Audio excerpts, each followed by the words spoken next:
Berjumpa lagi dalam permenungan kita edisi Selasa 17 November 2020 dalam pekan ke-33 masa biasa. Bacaan-bacaan yang kita gunakan hari ini, bacaan yang pertama dari kitab Wahyu bab 3 ayat 1 sampai 6, dilanjutkan dengan ayat 14 sampai dengan 22, dan bacaan Injil dari Injil Lukas bab 19 ayat 1 sampai 10. Hari ini adalah peringatan Santa Elizabeth dari Hungaria, seorang biarawati.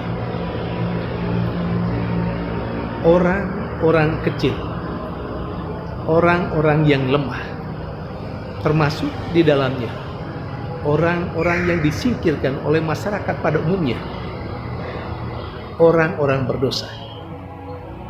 Dalam kitab suci, terutama dalam Perjanjian Baru, lebih khusus lagi dalam kehidupan Yesus, selalu mendapat tempat yang luar biasa untuk Yesus. Orang-orang ini seringkali atau mungkin banyak kali disepelekan oleh sesamanya yang lain yang menganggap diri lebih baik dari mereka, baik mungkin secara ekonomis, lebih lagi lebih baik secara moral. Banyak hal yang menarik dari bacaan-bacaan liturgi hari ini dan juga peringatan Santa Elizabeth dari Hungaria. Mari kita lihat satu persatu, tahap demi tahap. Peringatan Santa Elizabeth dari Hungaria mengingatkan kita akan sosok manusia yang rela melepaskan kemewahan hidup demi melayani orang-orang kecil dan sederhana, orang-orang yang sakit dan menderita. Itulah Santa Elizabeth dari Hungaria. Dia sesungguhnya seorang putri Raja Hungaria yang dikawinkan dengan Ludwig pada saat dia masih berumur 14 tahun. Dan mereka diberi karunia anak 3 orang. Tetapi setelah hidup berkeluarga selama kurang lebih 6 tahun, Ludwig, suaminya, meninggal. Dan karena suaminya meninggal, sementara kerinduan dari Elizabeth untuk menjadi sama dengan orang-orang kecil, maka dia memberi perhatian kepada orang-orang kecil sampai dia akhirnya diusir dari istana.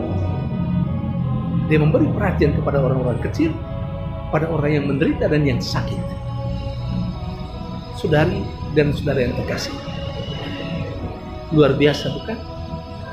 Siapa yang berani atau siapa yang begitu rela dan tulus meninggalkan kemewahan hidup hanya untuk menemani dan ada bersama dengan orang-orang kecil?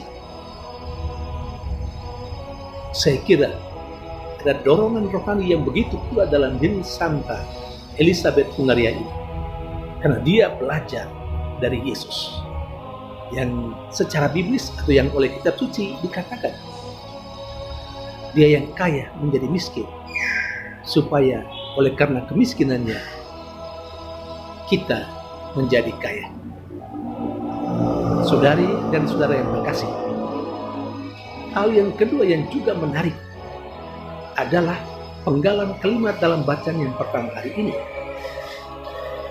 Ketika dikatakan seperti ini, barang siapa yang kukasihi, ia kutegur dan kuhajar.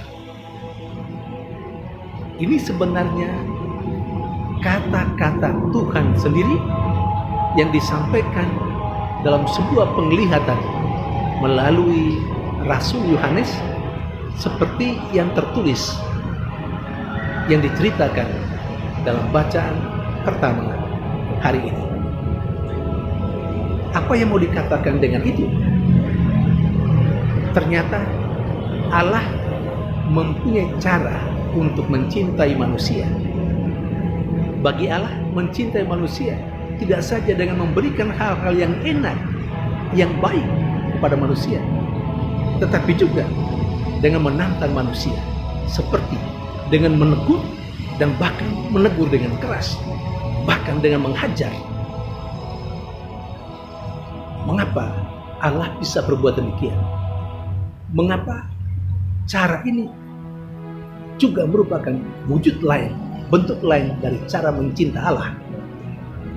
Allah memang tidak mau bahwa manusia binasa.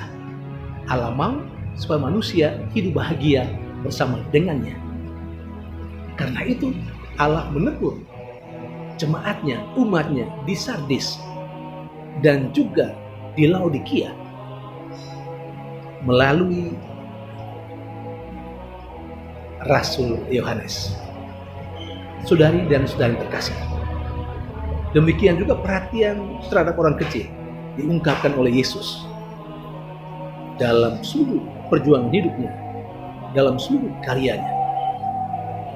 Dalam bacaan Injil hari ini kita mendengar bagaimana Yesus ada di rumah Sakeus dan kehadirannya menyelamatkan Sakeus yang dianggap sebagai orang berdosa.